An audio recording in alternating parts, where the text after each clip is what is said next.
अत्यंत महत्त्वपूर्ण अपडेट पाहतो हा व्हिडिओ आपण शेवटपर्यंत पाहावा।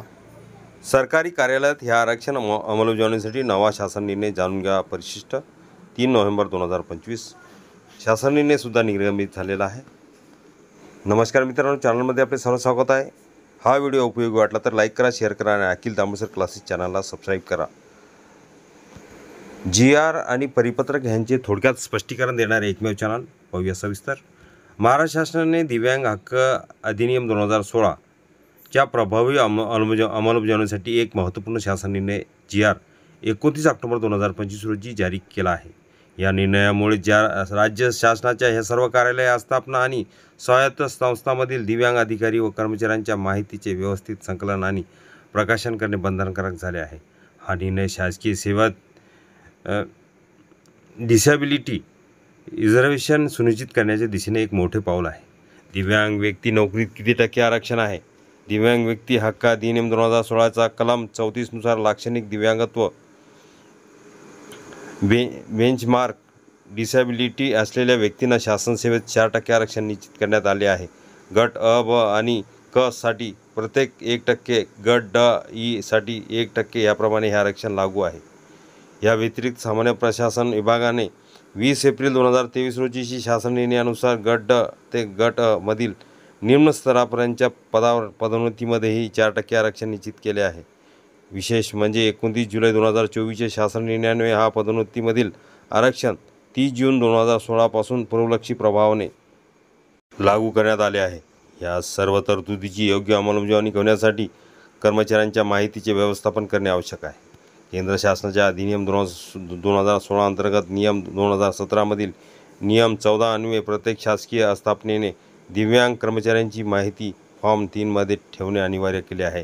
या पार्श्वभूमीवर महाराष्ट्रातील सर्व शासकीय आणि निमशासकीय आस्थापनांना विहित नमुन्यात माहिती ठेवण्यासाठी सूचना देण्याचा प्रस्ताव शासनाच्या विचाराधीन होता, जो आता शासन निर्णयाच्या स्वरूपात समोर आला आहे। नवीन शासन निर्णयातील प्रमुख सूचना डिसेबिलिटी रिझर्वेशनच्या प्रभावी अंमलबजावणीसाठी आणि माहितीच्या व्यवस्थापनासाठी खालील महत्त्वाच्या सूचना देण्यात आल्या आहेत।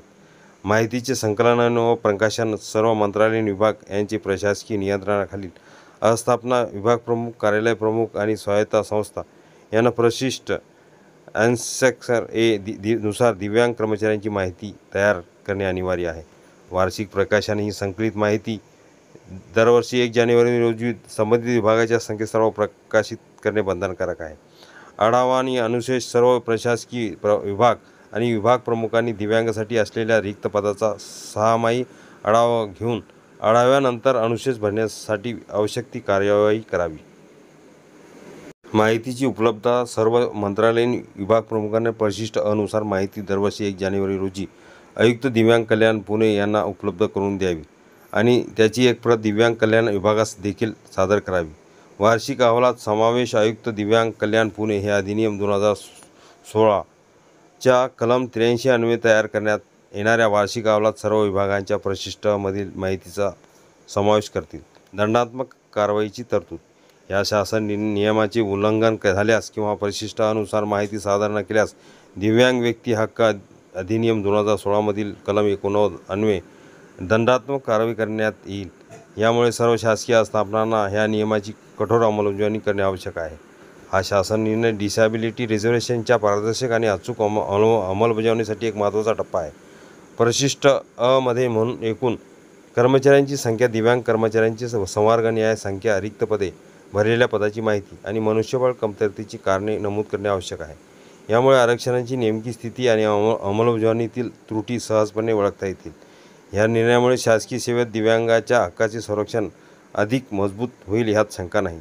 शासन निर्णय पाहूया। दिव्यांग आरक्षणाबाबत अधिकारी कर्मचाऱ्यांची माहिती संकलित करण्याबाबत 29 ऑक्टोबर 2025 चा महत्त्वपूर्ण शासन निर्णय आपण पूर्ण माहिती बघितलेली आहे। दिव्यांग व्यक्तीचा नियुक्तीचा नमुना हा महत्त्वाचा फॉर्म, हा पूर्ण शासन निर्णय अखिल तांबूसर क्लासेसच्या डिस्क्रिप्शन बॉक्समध्ये लिंक आहे, तिथून डाउनलोड करू शकता। अजूनही नवीन असाल चॅनलला सबस्क्राईब करा।